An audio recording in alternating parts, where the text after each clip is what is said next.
Hello, we are at the studio of Farabi Kazakh National University.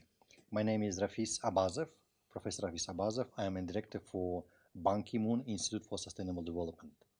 I am delighted to welcome you at our monthly series with global changes and global thinkers. Today, we have a wonderful guest, a very interesting person, and a winner of a G20 Global Award. Her name is Yelena Novikova. Welcome to our studio. Thank you. And my very first question would be, can you tell us a little bit about yourself and about the reason why you decided to think about global changes and think about sustainable development and think why and how to change the world? Well, I was born in Almaty in Kazakhstan, and when I was growing up, I never thought I would study abroad somewhere, in Britain or in France or in any part of the world other than Almaty, actually. But when I grew up, I first studied in QMAP University, and that's what brought me to London Metropolitan University in London. So I've studied there, and after I've studied, I kind of got an opportunity to have a little bit of an internship there, and that's how it kind of all started. And there was a snowballing effect in a way, because. I fallen in love with the industry of CSI, ESG, and all of that. Then I went and did another degree in Grenoble School of the Management, otherwise known as Grenoble Graduate School of Business. And I did my MBA degree there. When I was at Grenoble, I actually had an opportunity to meet Mark Esposito, who is one of the 50 thinkers of the world in the renowned Harvard School. So it kind of pushed me even further to do even more impactful, even more kind of unexpected work. That's around the time when I saw this kind of an ad on the internet that there is this program and there is an opportunity to get involved and to try out. And to be honest, when I tried to apply for the J20 Young Global Changes, because it was a new initiative back in 2017, I never thought that it would lead to something, because sometimes even if you do have international education, and even if you do have kind of a background, you still think, oh, maybe things are not fair, maybe they are not as. I love this quote by Steve Jobs. I don't remember the exact quote, but it goes like that innovation is never achieved by one person, it's actually achieved by the team of people. And now, actually, you talk about a couple of abbreviations, G20. I remember ESG. We're talking about SDGs. Ban Ki-moon Institute of Sustainable Development is about sustainable development. And it seems to me your program is very much linked to the concept which is right now captures communities around the world. Can you tell us a few words about ESG and what it is and how it is? And can you tell a little bit about your award? So basically, ESG stands for Integration of Financially Material, Environmental, Social, and Governance Factors into corporate or investing strategies. But you can actually call it SDG integration just as well, because a lot of ESG issues are also SDG issues, and it's actually more inclusive to call it SDG integration. But the technical term is ESG. So what it really stands for, apart from gimmicks, is that we need to think about integrating not just financial performance into our business operation and into our investment performance, but we actually also need to integrate environmental, social, and governance performance into it. You mentioned about the J20 program. The thing is that this Global Solutions Initiative was born because initially J20 was an organization that thought only about financial aspect of global operations and stuff like that. But these days it's becoming increasingly apparent that it's not enough. like we live in the society where people are increasingly saying, and it's not just in the US, but in the US and in the UK it was more apparent probably with Brexit and Trump election, when they said that, oh, we are so incredibly tired of experts, we want something understandable. But it's kind of the movement all around the world where people want to understand what's actually going on. They don't just want to hear some very complicated financial terms that most of the people know nothing about.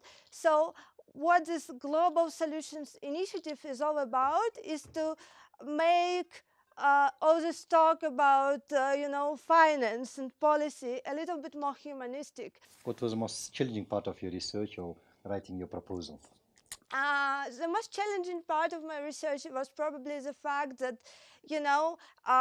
when I started writing that research that I submitted for the J20, it was back in 2010. And I actually conceptualized the concept when I was still an intern in one small London kind of think tank.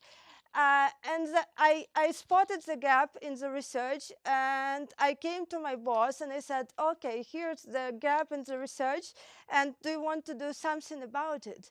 And my boss looked through into it, and he said, oh yeah, it seems interesting, and I understand what you're trying to do, but at the same time we are like a small organization, and it needs a lot of like econometric research and all of that other stuff, and I don't think we have like a financial capacity to pursue it.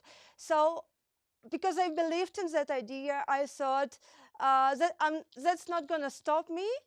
And that's why I decided to kind of seek for other pathways to pursue it. And that's how I eventually enrolled in Grenoble, because I could find like a renowned Harvard expert on that issue there, and team up with him and start writing. And back at the time when I was writing about it, about using publicly available social information for to kind of inform the integration of social performance into the stock prices and into the strategies of the companies, it was not a very big topic.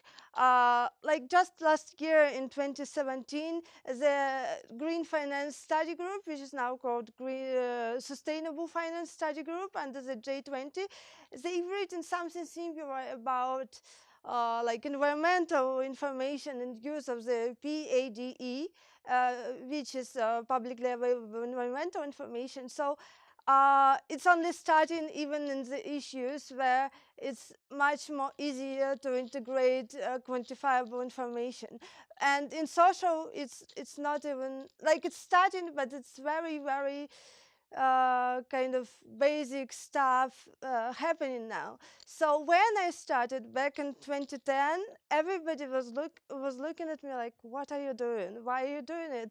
Why can't you just be like a SMM manager or something like that? So I faced a lot of misunderstanding and a lot of kind of, are you really wasting your time, or are you doing something useful, you know? And what was most exciting part of your research? Probably done research not just 1 week or 2 weeks, Yeah. or maybe much longer. Which part was most exciting? Getting data, or making public presentation, or finding something unusual? The leader is someone who gets the job done, gets his goal fulfilled, even if people barely notice that it happened. I'm still continuing to do research in this area, and what I find most exciting is that it actually leads to the situations in life that you cannot expect. You get to meet people that you never hoped to meet, and you get to learn from people that you never hoped to learn, because essentially life is the learning process. No matter how old you are, no matter how long ago you graduated from the university, you're still learning. And this kind of opportunity to research things, it shows you that you have a capacity to learn something new every single day of your life, and that's what's most exciting. Our program is for students and done by students. Yeah. And we actually would like students from Farabi University, from Almaty, from Kazakhstan, and from around the world to watch us and to learn from people like you. And probably you done your part of your research, you met a lot of young people. What would you like to change in our students, in students in Kazakhstan? In our students, I would say I would want them to be a little bit bolder, because a lot of the time I see like research topics that people are pursuing, and it's kind of safe research topics.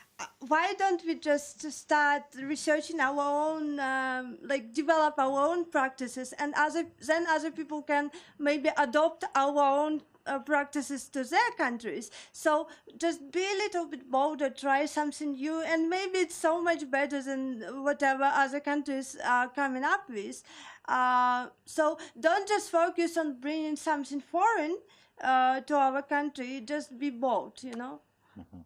That actually your the ideas for students. What about the country? You have probably traveled a lot, have Yeah. seen different countries, different part of Kazakhstan, and what would you like to change in Kazakhstan? So just think about how we can develop our own practices and do our own thing, and then maybe other people and other countries would envy us and adopt our own practices if we are a little bit bolder about that. It was your idea for students, but what about your ideas for country? Because after all, your research is about global changes, changes at different levels, including Kazakhstan. So, what kind of changes do you want to see for Kazakhstan to be different and to be better? I think it's actually kind of mirrors my expectation of students in Kazakhstan, because also the country needs to be a little bit bolder and not always look for international expertise probably, but also develop our own ideas, because it's good to marry the two in parallel to each other, just to adopt the best stuff from the West or East or whatever that is, and also develop our own, because a lot of the time I kind of meet local scientists and local kind of researchers, and I can see in them that they think that they are somehow inferior to other scientists, and like, or that they need kind of you know um, the sense of okay, I'm just as good, but why do you need to be just as good? You can be better. So it's like just not to compare yourself to other countries, but to develop our own path. It might be as well a good thing, I think. And talking about my project, maybe in particular, it's my very big and great wish that our pension fund, but not only just our pension fund, our different, financial institutions and stock exchanges would start adopting ESG practices, and not just adopting ethical investing or responsible investing, but actually full integration of financially, material, environmental, and social and governance factors into the practices and operations. But like we are seeing already it happening a little bit with Astana International Financial Center, but of course so far it's a project on its own that's operating on the English common law, and it's kind of not been rolled out to the rest of the Kazakhstan until 2025, until the expansion stage is over. But in the meantime, we can also start doing all of that stuff in other institutions that are not part of the Astana International Financial Center as well. Thank you. And maybe one more question. What about changes in the global world, like global community, global Yeah. environment, in like it's outside Kazakhstan? What kind of changes do you want to see? What kind of changes do you like to suggest to maybe to our viewers? Maybe because I hope among them will be policy makers, policy practitioners who can make the decisions. Well, in that regard, I agree with kind of chief inspirator of the Global Solutions Initiative, that we need to make an economy that is meant to serve society, not the other way around. So the economy needs to be more aware of environmental, social kind of structural changes that are happening in the world, not just care about the financials of it all. And in that way, we can actually think about multiple levels of how we need to change. So, of course, policy making needs to change, but also maybe like the regular people need to change as well, because like it all starts with the small stuff and it's all a part of the bigger picture. So for me, it's very, very important to see just policies and practices that are not oriented towards just making money and towards just financial prosperity. But for me, I would like to see the word that is that defines prosperity in a different way, that defines prosperity as a much broader concept than financial success. And thank you very much for coming here to the TV studio at Al Farabi Kazakh National University. And it was wonderful to have you here. And we hope to see you again. And we hope that you have more achievements in your life. Good luck in your research, in your life, and all the success. Thank you for inviting me. It was a great pleasure to encourage your students to be bold and to take a leap of faith in life and maybe to make a great impact in this society and in Kazakhstan and maybe even globally.